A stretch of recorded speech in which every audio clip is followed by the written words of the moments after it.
अगर आपने अभी तक सोयाबीन बीज उपचार का सही क्रम नहीं समझा है तो हो सकता है नुकसान की शुरुआत बुआई से पहले हो चुकी है। जी हाँ किसान भाइयों, हर साल हजारों किसान महंगा बीज खरीदते हैं लेकिन बीज उपचार में ऐसी गलतियां कर देते हैं जिनकी वजह से अंकुरण प्रभावित हो सकता है, पौधे कमजोर रह सकते हैं और शुरुआती बढ़वार पर असर पड़ सकता है। सबसे बड़ी समस्या तो यह है कि बहुत से किसानों को आज तक यह नहीं पता कि पहले क्या लगाना है, फंगीसाइड, राइजोबियम, पीएसबी या ट्राइकोडर्मा, और क्या इन सबको एक साथ मिला सकते हैं या नहीं। आज की इस वीडियो में हम सोयाबीन बीज उपचार की पूरी प्रक्रिया समझेंगे ताकि बुआई से पहले कोई महत्वपूर्ण गलती ना हो। अगर मैं आपसे कहूँ कि आपकी सोयाबीन का फसल का भविष्य बुआई वाले दिन नहीं बल्कि बुआई से पहले तय हो जाता है तो क्या आप विश्वास करेंगे? हर साल हजारों किसान अच्छी किस्म का बीज खरीदते हैं, खेत की तैयारी करते हैं, खाद की व्यवस्था करते हैं, बारिश का इंतजार करते हैं, लेकिन फिर भी कई किसानों की शिकायत रहती है कि अंकुरण कम निकला, पौधे कमजोर रहे, शुरुआती रोग लग गए, जड़ें अच्छी नहीं बनी और उत्पादन उम्मीद से कम रहा। सबसे बड़ी बात यह है कि इनमें से बहुत सी समस्याओं की शुरुआत बीज उपचार से जुड़ी गलतियों से होती है। आज की इस वीडियो में हम किसी एक कंपनी की दवा की बात नहीं करेंगे, हम समझेंगे कि बीज उपचार क्या है, क्यों जरूरी है, केमिकल सीड ट्रीटमेंट क्या करता है, राइजोबियम क्या करता है, पीएसबी क्या करता है, ट्राइकोडर्मा का काम क्या है और सही क्रम क्या है, कौन सी गलतियां नहीं करनी चाहिए और कैसे कम खर्च में बीज की शुरुआती सुरक्षा को मजबूत किया जा सकता है। पहला, समस्या क्या है? किसान भाइयों, जब बीज मिट्टी में जाता है तो वह बिल्कुल अकेला होता है। उस समय उसके सामने कई चुनौतियां होती हैं। मिट्टी में मौजूद फंगस, अधिक नमी, कम तापमान या ज्यादा तापमान, कुछ मिट्टी जनित रोग और कभी कभी बीज की सतह पर मौजूद रोगजनक। अगर बीज सुरक्षित नहीं है तो वह अंकुरित होने से पहले ही प्रभावित हो सकता है। यही कारण है कि कई बार किसान कहते हैं बीज तो अच्छा था फिर भी अंकुरण कम क्यों आया। समस्या हमेशा बीज की गुणवत्ता की नहीं होती, कई बार समस्या बीज उपचार की होती है। अब सच्चाई क्या है? सच्चाई ये है कि बीज उपचार कोई नई तकनीक नहीं है, लेकिन आज भी बहुत से किसान इसे सही तरीके से नहीं करते।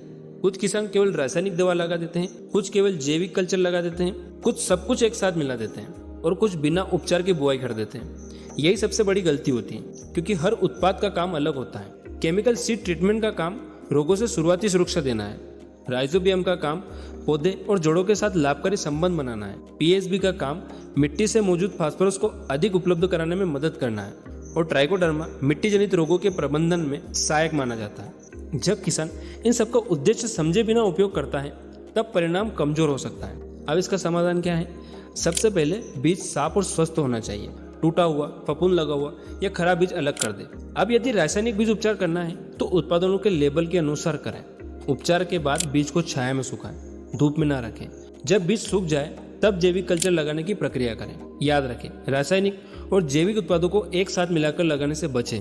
पहले रासायनिक उपचार करें, फिर छाया में सुखाएं और फिर राइजोबियम, पीएसबी या अन्य कल्चर का उपयोग करें। यह एक सामान्य और सुरक्षित क्रम माना जाता है। राइजोबियम क्या करता है? बहुत से किसान केवल नाम जानते हैं लेकिन काम नहीं। राइजोबियम एक लाभकारी जीवाणु है। यह दलहनी फसलों की जड़ों के साथ जुड़कर गांठें बनाने में मदद करता है। इन गांठों का संबंध नाइट्रोजन चक्र से होता है, इसी कारण इसे सोयाबीन जैसी फसलों में महत्वपूर्ण माना जाता है। लेकिन यदि राइजोबियम को गलत तरीके से संभाला जाए, धूप में रखा जाए या गलत क्रम में लगाया जाए तो उसका प्रभाव कम हो सकता है। पीएसबी क्या करता है? पीएसबी का पूरा नाम है फॉस्फेट सोल्यूबलाइजिंग बैक्टीरिया। मिट्टी में फास्फोरस मौजूद होने पर भी कई बार पौधे उसे आसानी से नहीं ले पाते और पीएसबी ऐसा वातावरण बनाने में मदद करता है जिससे पौधे को फास्फोरस अधिक उपलब्ध हो सके। इसलिए कई किसान राइजोबियम के साथ पीएसबी का उपयोग भी करते हैं। ट्राइकोडर्मा क्या करता है? ट्राइकोडर्मा एक लाभकारी फफूंद है। इसे कई किसान मिट्टी जनित रोगों के प्रबंधन के लिए उपयोग करते हैं। यह सीधे उत्पादन बढ़ाने की दवा नहीं है, बल्कि इसका उद्देश्य पौधों को स्वस्थ वातावरण देने में सहायता प्रदान करता है। किसानों की 5 सबसे बड़ी गलतियां। पहली गलती, सब कुछ एक साथ मिलाना। दूसरी, उपचारित बीज को धूप में सुखाना। तीसरी गलती, एक्सपायरी उत्पादन खरीदना। चौथी गलती, उपचार के कई दिनों बाद बुआई करना। और 5वीं गलती, बिना लेबल पड़े उपयोग करना। मुनाफा कहाँ है? मुनाफा सिर्फ उत्पादन बढ़ने में नहीं, मुनाफा इस बात में है कि फसल की शुरुआत मजबूत हो, कम पौधों की संख्या की समस्या कम हो, शुरुआती रोगों का दबाव कम हो और किसान का निवेश सुरक्षित रहे।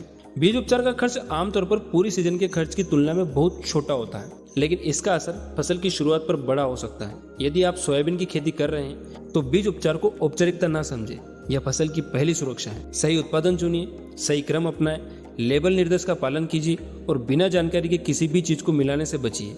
याद रखिए, अच्छी फसल की शुरुआत अच्छे बीज से होती है, लेकिन मजबूत फसल की शुरुआत सही उपचार से होती है। अगर आपको यह जानकारी अच्छी लगी हो तो श्री राघव ऑर्गेनिक कृषि सगोरिया को सब्सक्राइब करें, कमेंट करें और किसान साथियों के साथ शेयर जरूर करें। फिर मिलते हैं अगली जानकारी के साथ, तब तक के लिए जय जवान जय किसान।